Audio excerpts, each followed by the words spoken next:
Trump shocked by Elon Musk's secret security, and nobody saw this coming. The richest man alive had crossed a threshold no tycoon had ever approached. His private bodyguards, once just elite hired contractors, were now wearing the mantle of the US government. They had been deputized by the US Marshals Service, granted federal powers to carry weapons on restricted ground, to detain suspects, even to act under the liability of the state itself. Think about what that means. A billionaire's private employees were now agents of federal law. For Washington insiders, this was a bombshell. Veteran law enforcement figures whispered words like rare and unorthodox. Even Trump, who thrived on chaos and the collapse of precedent, admitted Musk's protection detail looked like something rivaling the presidency itself. But Musk didn't start here. Just a decade earlier, the world's richest man carried himself like any tech dreamer with a backpack and a wild idea. In the early 2000s, Musk was the boss who walked among us. He strolled Tesla factories without notice, laughed with engineers, paused to take selfies with fans, and ducked in and out of cafes with nothing more than a few curious stares. He was eccentric, brilliant, a little awkward, and accessible. If you looked at him in 2012, you might have mistaken him for any scrappy founder hustling Silicon Valley, not a man destined to require his own miniature secret service.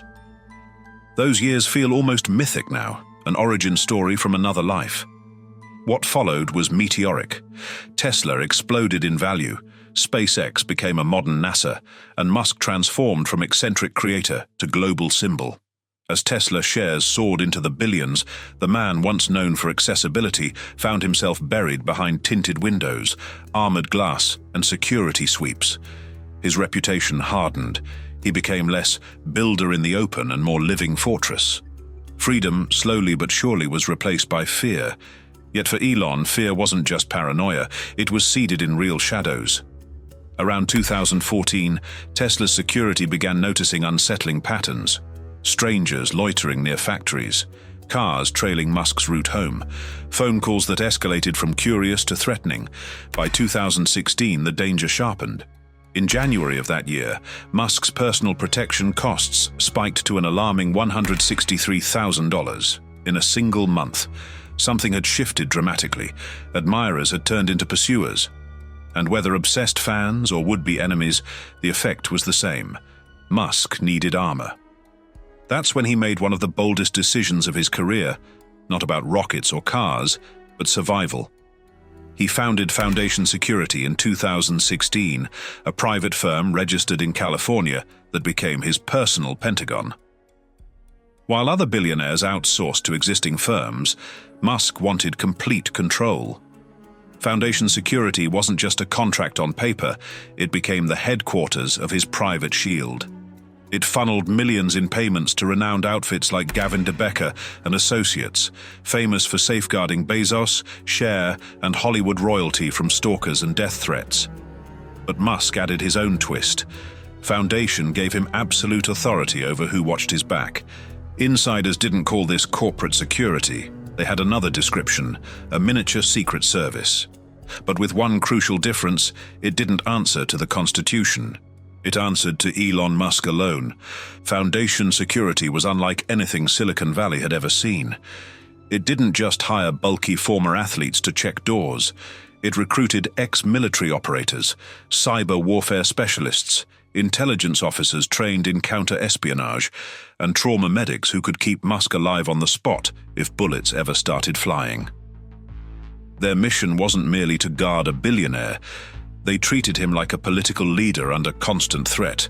For Musk, this wasn't indulgence, it was necessity. By the early 2020s, Musk had transitioned from eccentric builder to lightning rod. Every move he made, launching rockets, buying Twitter, rebranded X, spiking or crashing cryptocurrencies with a single post, weighing in on national politics, carried with it a ripple of anger, admiration, and obsession. The internet maximized everything. Adoration turned cultish, hate turned visceral. And it wasn't just words online. Tesla's SEC filings showed that by 2024, the company had spent over $2.4 million in a single year to handle Musk's protection, with another $500,000 already spent in just the first 2 months of 2024. Those were the reported figures. Insiders admitted the real number was far larger, hidden across subsidiaries, funneled through multiple accounts, deliberately blurred from the public eye. By this stage, Musk's public events resembled presidential rallies more than product launches. Advanced teams swept buildings for days in advance. Attendees were quietly vetted. Drone surveillance took to the skies. Escape routes were mapped for every scenario. One witness described it bluntly. It looked like a small army had rolled into town. At this point, Musk wasn't traveling with bodyguards. He was moving with a tactical unit. Then came July 2024, an inflection point drenched in fear. At a campaign rally, Donald Trump was nearly assassinated in broad daylight. Musk's reaction came just hours later, on his own platform. 3 simple words: dangerous times ahead. Millions scrolled past it, thinking it was cryptic Musk being dramatic again. What almost no one realized was that Musk was speaking from brutal classified experience. Behind the veil, he had already been the target of 2 separate assassination attempts that year. The details never reached the public. Who the perpetrators were remains classified. But sources close to his security detail made one truth painfully clear. These weren't amateur stalkers. These were coordinated, organized actors, resources, planning, rehearsals, the real deal. And then Trump lobbed gasoline on the fire. He appointed Elon Musk to head the newly formed Department of Government Efficiency, or DOGE, a name that sounded like satire but carried razor-sharp teeth. Its mission: slash agencies, cut jobs, and swing the axe at massive swaths of Washington's bureaucracy. Almost overnight, Musk found himself not just managing businesses, but waging war against the very machinery of government. Agencies were gutted. Tens of thousands of federal employees were suddenly unemployed. To many in Washington, Musk had become more feared and more resented than a cabinet official ever could be. The retaliation was swift. Unions condemned him. Agencies quietly seethed. Anonymous death threats multiplied into the thousands. Intelligence chatter showed foreign powers monitoring his communications. Domestically, extremists painted him alternately as their savior or their ultimate threat. Musk had become the symbol of disruption itself. His critics didn't just want him silenced, they wanted him destroyed. Musk's world shrank accordingly. Every board meeting required layers of sweep teams. Family dinners mimicked military operations. His life turned into choreography, mapped with the precision of war. The man who once prided himself on crashing Tesla showrooms unannounced now found himself living more like a head of state in exile, flying under heavy guard, disappearing into armored convoys, never a step made without eyes above, below, and beside. And the pressure wasn't just logistical, it was deeply personal. The darkest evidence came across Musk's desk not through tabloids, but through intelligence cables. Increasingly, what they revealed was unsettling. Stalking patterns traced to extremist cells, reconnaissance gathered by foreign intelligence, infiltration attempts at his companies staged by people with resources and serious intent. These weren't internet trolls hiding in basements. These were coordinated adversaries, people for whom Musk wasn't a celebrity, but a target with trillion-dollar consequences. The realization sank in hard. Protecting Musk wasn't just about protecting a billionaire anymore. It was about protecting someone whose survival touched space launches, satellite warfare, military contracts, markets, and now, federal power. If Musk went down, markets could shatter, federal departments could collapse, contracts tied to the Pentagon could disintegrate. He wasn't just a businessman. He was becoming geopolitical collateral. As 2025 unfolded, Elon Musk's life shrank into something that resembled captivity more than success. Every movement required rehearsals.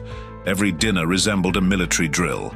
Family gatherings no longer lived in warmth but in security perimeters.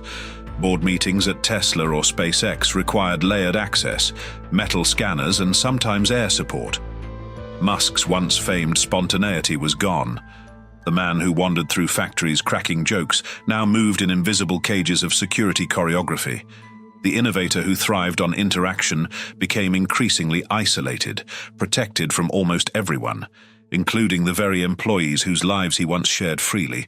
His paranoia was not baseless. Intelligence chatter painted a terrifying picture.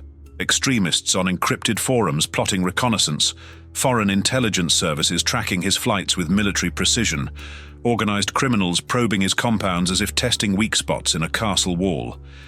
He had become more than a business figure. He was geopolitical collateral, symbolic of America's disruption and radical efficiency drive.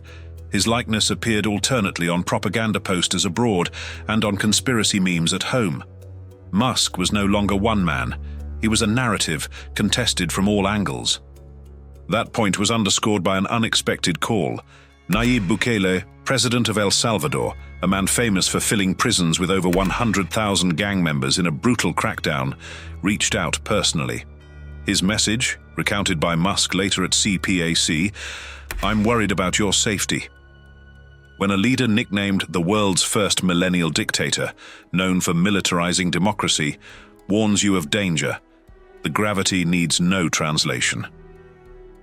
That call hit Musk and his circle like an ice bath. The threats weren't paranoia, they were real, credible, and escalating beyond the event horizon of what standard protection could face. The money behind this security ballooned just as fast. Official filings admitted to millions, but insiders estimated something closer to $20 million annually across companies. Foundation security and embedded contractors transformed into something resembling a private battalion. Drones hovered routinely overhead. Convoy vehicles acted in decoy patterns. Medics and crisis specialists worked shifts as if part of an ER on wheels. Encrypted comms buzzed non-stop. Musk didn't just travel, he deployed like an operation. February 2025 was the rupture point. For years, Musk's protection had been staggering, but what happened that month shattered every precedent. The U.S. Marshals Service, the storied agency that guards federal judges and prosecutors who fight cartels, did something extraordinary. They formally deputized Musk's private security detail. His men, hired by him, loyal to him, suddenly bore the seal of federal authority. They weren't simply private operators anymore. They had the legal right to carry weapons in restricted zones where civilians had no access. They could detain suspects. They could intervene in emergencies not just as contractors, but as agents of law. And most importantly, if anything went wrong, the US government carried the liability. Musk's safety had become, officially, a matter of state obligation. For critics, it wasn't protection, it was fusion. Private wealth and public authority blurred into something new. Law enforcement veterans, even those jaded by decades of service, whispered in disbelief. Some called it unorthodox, others called it dangerous. A handful used an even sharper word, oligarchic. History had its echoes. In America's Gilded Age, magnates like Carnegie and Rockefeller employed Pinkertons, their private militias clashing with striking workers. Howard Hughes, decades later, barricaded himself with paranoia and teams of hired guards. But none of them carried federal badges. What Musk commanded wasn't a mercenary force. It was a hybrid, a privatized militia legitimized by state sanction. Even Donald Trump, the master of norm-shattering, was stunned. Sources close to the White House recounted how he remarked, half amused, half unsettled, that Musk's protection rivaled only that of the president himself. Imagine the irony. A man who demanded unprecedented levels of protection for his own rallies was astonished when someone else's system of shields surpassed even his. Musk's transformation into Voyager, a man alive but unreachable, was no longer metaphor. It was American reality. The precedent rattled through Washington. If Musk's guards could be granted the shield of deputization, who was next? Jeff Bezos, with his defense contracts. Larry Ellison, with his deep Pentagon ties. Mark Zuckerberg, whose own $27 million protection tab already dwarfed government line items. The locked gate of federal force had cracked open just wide enough to let one billionaire walk through. The fear was simple. Others would try to storm the same gate. Abroad, watchers understood instantly. This was the model familiar to Russian oligarchs employing Kremlin-blessed militias, or Latin American tycoons shielded by quasi-official armies. America had long drawn a line. Public authority belonged to elected office, not private fortune. February 2025 blurred that line. As one Georgetown professor warned grimly, This is how oligarchies are born. Not through coups, through contracts, always justified as necessary. And Musk himself? He wasn't free. He was entombed. The daring entrepreneur who once walked factory floors laughing with engineers now lived inside suffocating choreography. He traded access for armor, spontaneity for stage-managed exit routes. His gilded cage simply shimmered more brightly than others, but it was still a cage. Extreme wealth had not expanded his freedom. It had shrunk it. Trump's astonishment, ironically, became the marker of history, because if the man who thrived on tearing down tradition was shocked, the rest of America should pay attention.